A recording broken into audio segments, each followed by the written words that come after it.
जी, अस्सलाम वालेकुम जी, my name is Mujahid Hatak and dear students, आज के हम अपनी इस वीडियो में पढ़ेंगे एक थ्योरम। और ये थ्योरम यानी कि एक लाइन सेगमेंट को कोई एक पॉइंट अगर डिवाइड कर रहा है किसी दो रेशो में, तो उस पॉइंट के कोऑर्डिनेट्स क्या होंगे। मैं यहाँ से इस थ्योरम को रीड आउट करता हूँ, फिर मैं आप लोगों को ये समझाता हूँ कि लेट ए आपके पास एक पॉइंट है जिसके हमने एब्सिसा और ऑर्डिनेट यानी कोऑर्डिनेट्स उसके हमने रखे हैं x1 और y1, और दूसरे पॉइंट के हमने कोऑर्डिनेट्स रखे हैं x2 y2 with the two given points in a plane. The coordinates a point dividing the line segment A B in the ratio k1 and k2।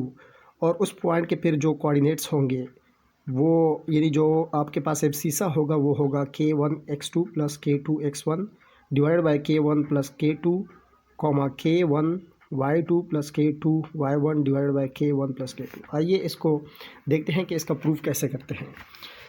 Again my name is Mujahid हटक।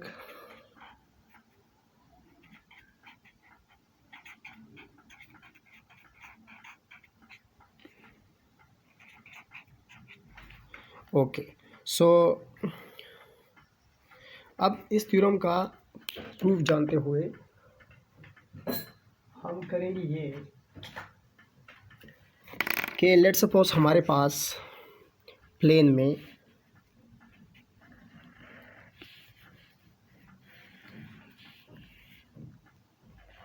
दो point given है। एक point A है हमारे पास x1 y1, और दूसरा point मेरे पास जो है वो है बी पॉइंट है x2 y2। इन दोनों लाइन को ज्वाइन करते हुए हमारे पास एक लाइन सेगमेंट बनता है। अब इस लाइन सेगमेंट को एक और पॉइंट जो कि x कॉमा y इसके कोऑर्डिनेट्स है किस रेशो में डिवाइड कर रहा है, k1 और k2 रेशो में डिवाइड कर रहा है। P is a point which P divides A and B in ratio K1 and K2। अब चूंकि आप जानते हैं कि ये चैप्टर एनालिटिकल ज्योमेट्री से रिलेटेड है, लिहाजा अब हम इसके ज्योमेट्री को एनालाइज करेंगे और यहाँ से हम एक परपेंडिकुलर ड्रा करेंगे इस x एक्सिस के ऊपर। ये आपका ओरिजिन है, और यहाँ से भी हम एक परपेंडिकुलर ड्रा करेंगे, और यहाँ से भी हम एक परपेंडिकुलर ड्रा करेंगे, और B से एक परपेंडिकुलर ड्रा करेंगे। पहले आप इनको नाम दे दें, इसको Q का नाम दे दें, इसको M का नाम दे दें, इसको चलिए N का नाम दे दें।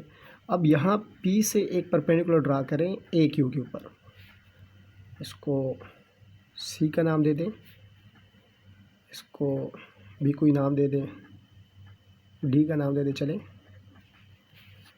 ठीक है जी स्टूडेंट्स। ओके, तो अब हमने करना ये है कि हमने निकालनी है ratio K1 divided by K2। अब ये जो K1 है ये अगर हम देखें तो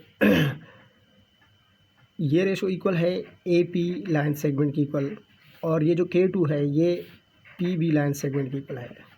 लेकिन हम अगर स्ट्रेट लाइन के अकॉर्डिंग देखें तो ये CD यानी AP जो है वो CD लेंथ की इक्वल है, और PB लेंथ जो है वो DB लेंथ की इक्वल है। इसी तरह हम ये जानते हैं कि अगर ये CD है लेंथ है तो ये QMB इसी की लेंथ की इक्वल है, लिहाजा CD QM की इक्वल हम लिख सकते हैं, और DB को हम लिख सकते हैं MN की इक्वल। अब देखें अकॉर्डिंग टू ओरिजिन हम पोजीशन वेक्टर कैसे फाइंड करते हैं कि position vector of M minus position vector of Q divided by नीचे भी इसी तरह position vector of N minus position vector of M। अब पोजीशन वेक्टर ऑफ M जो है अकॉर्डिंग टू ओरिजिन OM जो कि क्या बनता है आपके पास x कोऑर्डिनेट बनता है,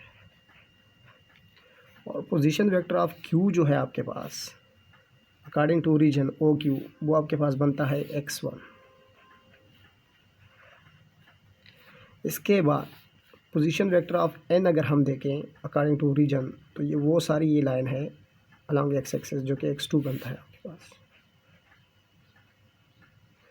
और position vector m again according to region जो कि x बनता है आपके पास।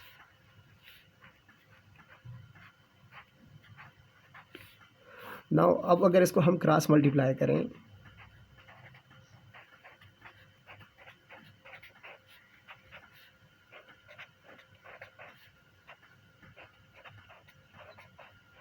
क्रॉस मल्टीप्लाई करने के बाद हमने ये करना है कि x वाली टर्म्स को एक साथ कर देना है और x2 और x1 वाली टर्म को एक साथ कर देना है। जब ये x1 वाली टर्म यहाँ पर आएगी तो हम इसे कॉमन भी ले सकते हैं x, और पीछे आपके पास बच जाएगा k2 और k1। अब यहाँ से इस x को अगर हम डिवाइड करें तो k1 x2 plus k2 x1 divided by k1 plus k2। तो ये P पॉइंट का x कोऑर्डिनेट हमारे पास फाइंड हो चुका है। अब सिमिलरली इसी डायग्राम को हम y कोऑर्डिनेट के लिए भी एनालाइज कर सकते हैं।